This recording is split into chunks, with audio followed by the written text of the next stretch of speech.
Hello and welcome to another episode of Jewish History Lab. Today I'd like to spend some time looking at the origins of the Jews in the Americas. Now, we're all familiar with the famous voyage of Christopher Columbus that, of course, coincided with the expulsion of the Jews from Spain. And one of the most fascinating questions regarding that specific moment in history is the question of Columbus's own identity. He himself liked to kind of cultivate the idea that he might possibly be of Jewish extraction.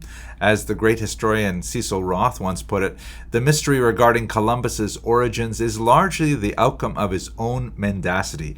I wish I lived in a time when people still used words like mendacity.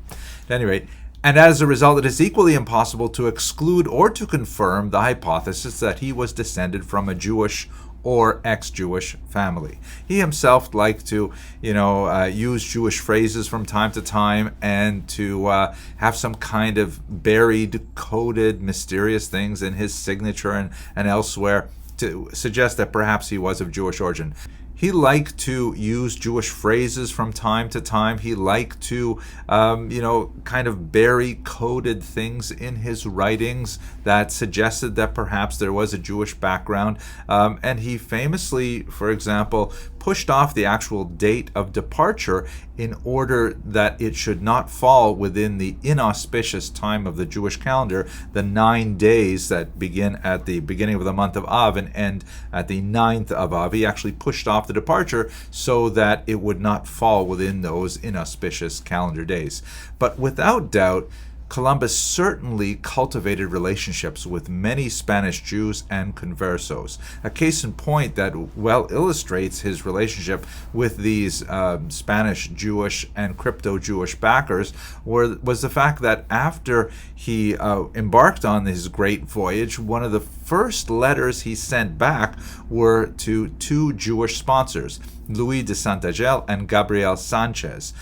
Furthermore, he certainly included at least one Jewish member on his crew, one Louis de Torres, who was an interpreter, who was baptized just before departure, enabling him to actually take part in this great mission.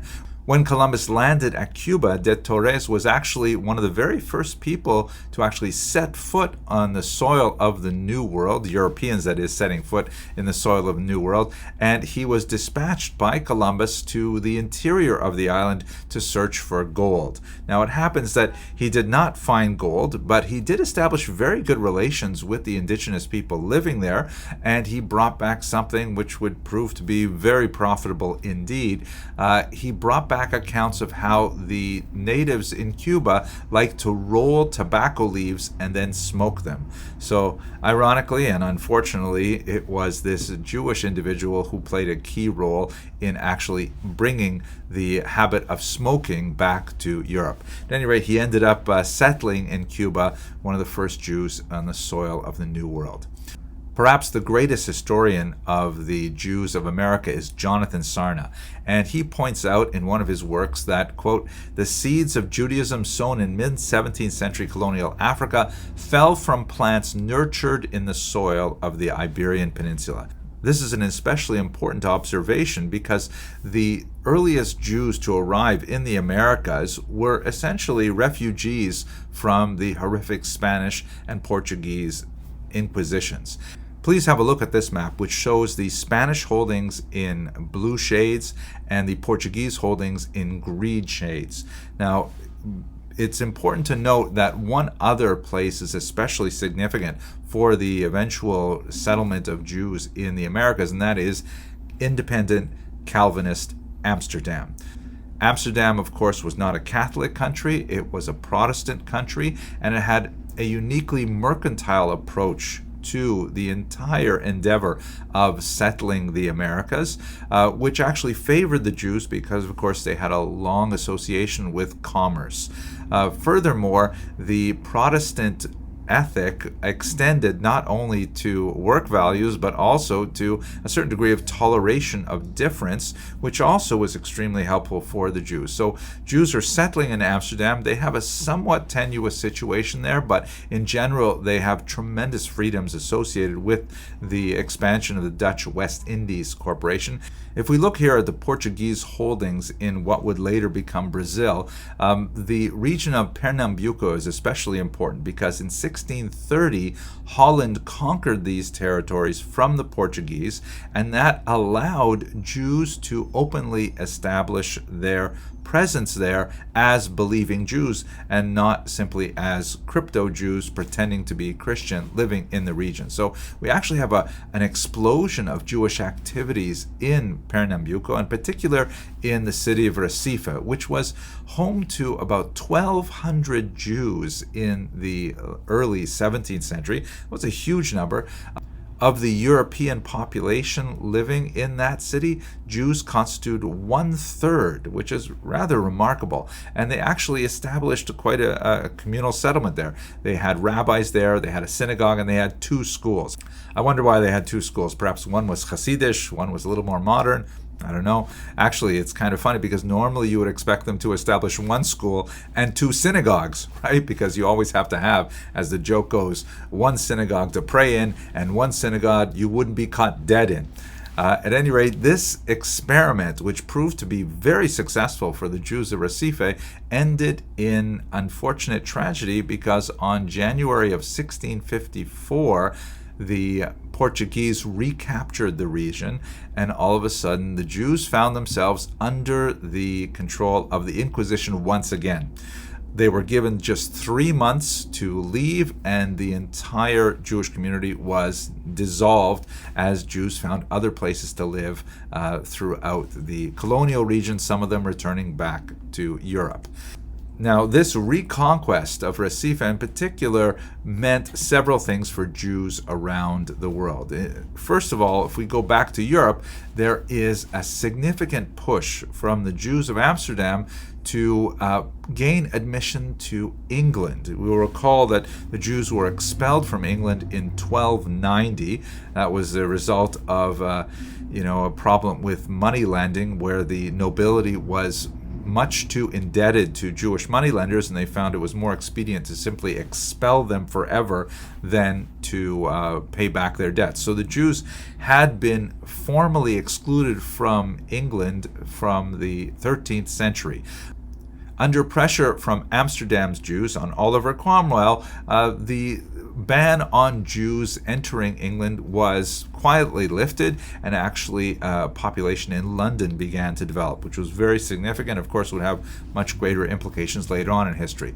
But looking at the colonies, we see that there are a few major new settlements that are created out of the ruins of Recife. First of all, in Curacao in 1659, there were Jews who were already living there, but the formal community was established in 1659, and also in Cayenne and Suriname, and these populations would later extend elsewhere in the Caribbean. Jamaica was established in the 18th century, for example.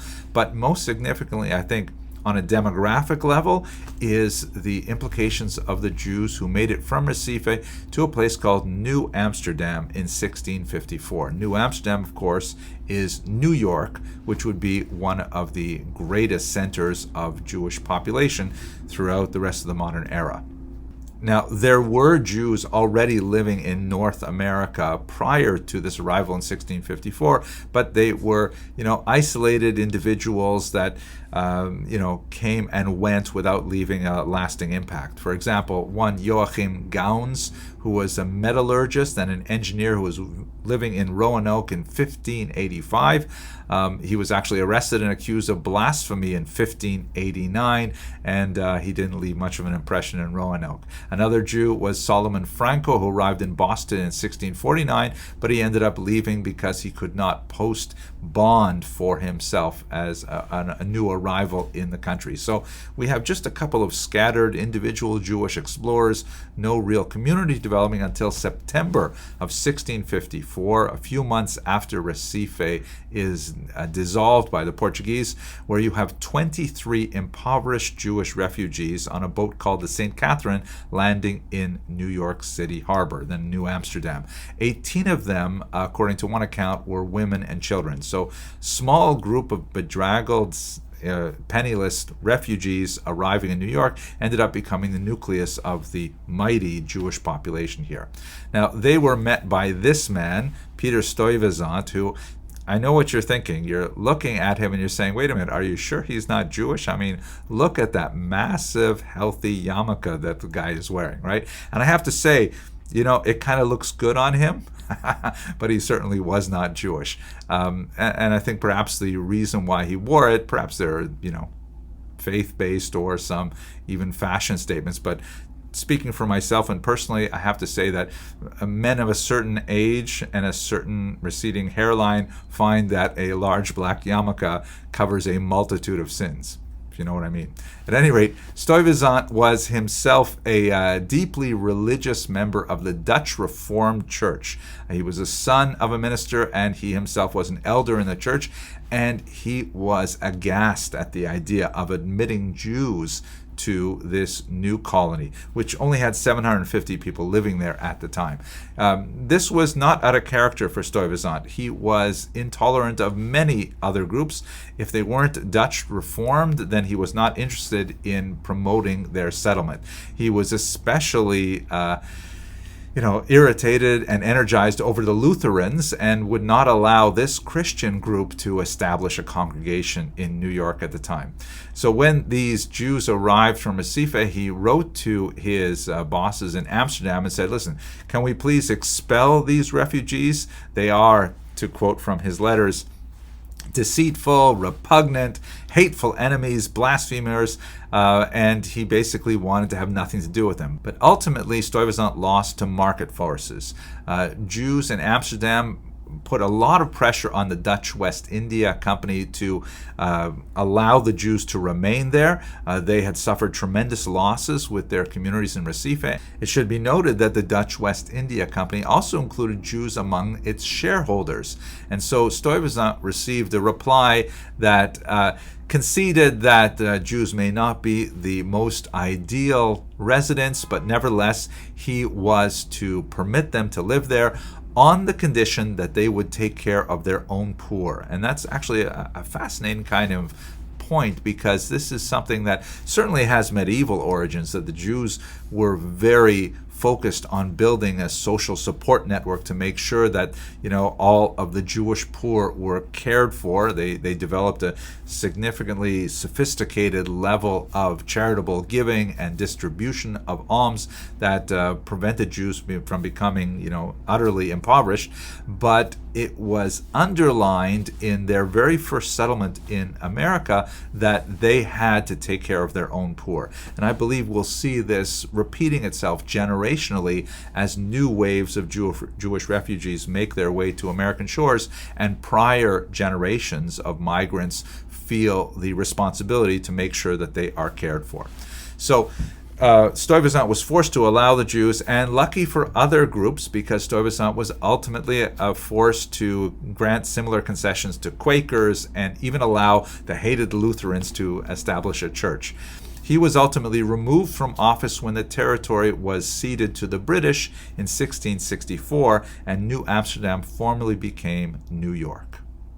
Okay, that's a very quick look at the origins. In the next lecture, we're going to look at some of the major generations of migrations to the Americas. If you enjoyed this video, I really hope that you will subscribe, because it's kind of nice to see so many people subscribing and studying Jewish history with me. And I guess that's about it. Thank you very much for watching.